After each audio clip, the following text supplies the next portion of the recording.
So the formula, if you want to gain weight, is 2S plus O. Because that means that you eat foods, that you eat sweeteners, and you eat salt, and you put oil in your food. Because salt increases your appetite and shuts off the appestat. And when you salt your food, it makes you overeat calories. It's not just the salt itself that's bad, it's that the salt makes you want to overeat food. We've tested this out with animals in experiments. The more you put sweeteners and salt in their food, the more they're going to eat. And the food manufacturers and the fast food companies have figured it out. They don't just give you French fries. They make a French fry batter, and they put salt and sugar in the batter to make you want to eat more of them. Did you hear that? Because if they put the salt on the outside of the French fry, you would taste it, and it would taste too salty. So they hide it on the inside of the French fry so they can get you to eat more salt without feeling it's so salty. Because they want you to eat salt because they want it to happen like you don't even know why you're doing it. They don't know why you're keeping wanting to eat more and more food. They put salt in the Coca-Cola. They put salt in with the sugar in the drinks to make you want to drink more food. The salt makes you consume more calories and makes you into an overeating machine. They do this with animals.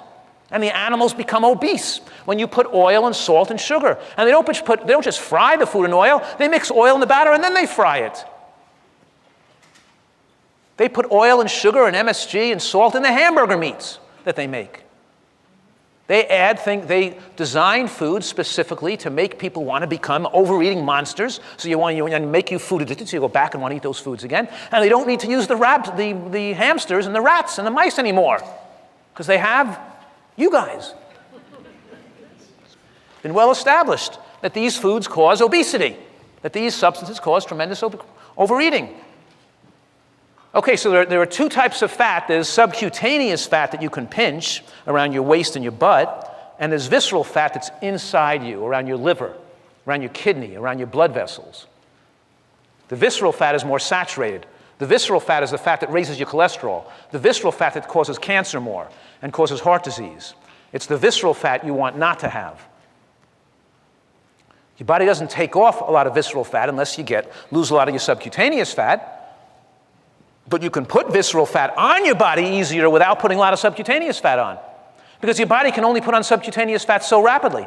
So fast. So if you like watching your diet, but then you go away on vacation for 2 weeks and eat a lot of junk, your body can't gain so much subcutaneous fat that rapidly, so it'll put a lot of fat on viscerally. That's the most dangerous type of fat, the fat you put on viscerally. That's why most heart attacks occur around holidays, around Christmas time, around New Year's, when people binged on holiday meals because they put on more visceral fat, or when people come back from vacation, they go and they binge and go off and start to eat a lot of desserts and things. They put a layer of visceral fat that becomes more fragile. Newly laid down fat makes the heart more vulnerable for throwing a clot, and a person then has a heart attack. But so as you yo-yo your weight, you can lose subcutaneous fat slowly, and then you go off the diet and gain weight and go back because you're a food addict, and go back and gorging or binging on food, and you put on more visceral fat. A lot of people yo-yoing diets, they're at the same weight, but the more they've dieted, the more they put on visceral fat. If you really want to get that visceral fat on your body, though, you can speed up the rate at which you put on that dangerous fat by just oiling your food.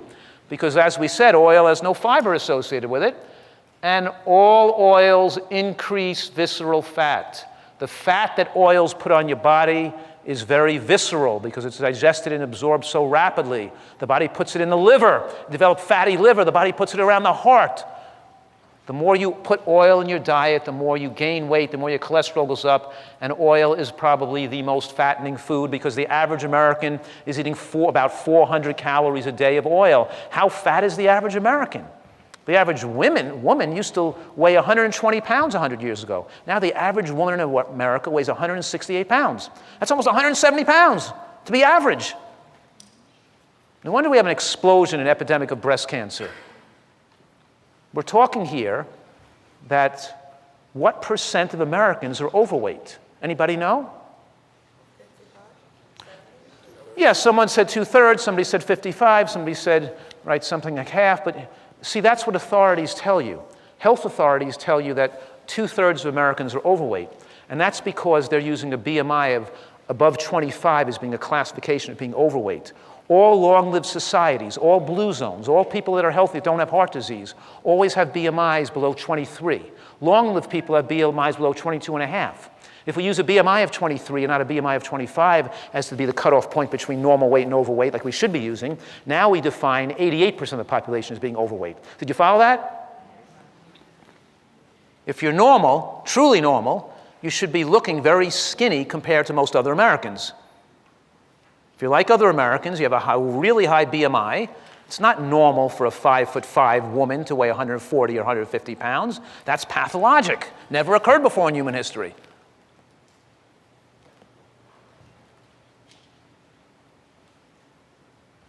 Now, let's look at that 12% of people that are of normal weight in America. 12% of people, so-called normal weight. If I said 88% are overweight, but at that 12%, we studied those people. And the vast majority of those people who are normal weight have some serious medical issues.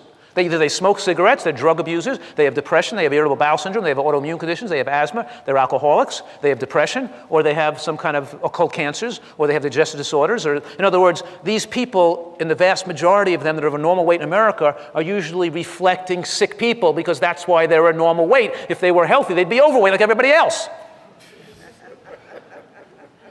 It's only about 2% of Americans are a normal weight because they earned it through eating healthfully. Did you follow that now? 98% of people are either overweight or unhealthy. If they're smoking and they're a normal weight, it's not a normal weight. The smoking makes them thin. If you're eating American food, you should become overweight. Probably something wrong with you if you're not. It's because the American diet is full of all this incredible, dangerous habits, and you're told that coconut oil now is in the media and on the internet is telling you it's a health food, right? People are telling you to eat coconut oil lower, and people believe this stuff. They believe because they believe these things because oil is a concentrated calorie, and concentrated calories send addictive signals to the brain, and people don't want to give up their addictions. And the fact that they can fry their food and eat oils and make believe it's good is a big marketing tool to tell the addicted population that it's okay to continue their addictions. And olive oil, it's wonderful. It's the Mediterranean diet. You pour the olive oil, right? The olive oil-based diet. Of course, olive oil, what people do and why it looks favorable is because they compare olive oil to butter, or olive oil to refined carbohydrates, or a diet higher in fat to a diet lower in fat, where the lower in fat carbohydrates are rice and bread and pasta and potatoes, and then it shows that the oil was better than the rice or potatoes, or the oil was better than the butter. Because oil is better than rice or potatoes, or oil is better than butter, doesn't make oil a health food. Did you follow that? It just makes white rice and sugar and pasta and bread worse, and butter worse. We don't buy a car by comparing it to a junkyard wreck. It doesn't make things not healthy. We have to, what if they compared the oil to a bean or a pea or a berry or a nut? Do we have those studies? Yes, we do. We can show them to you. The Prevamed study.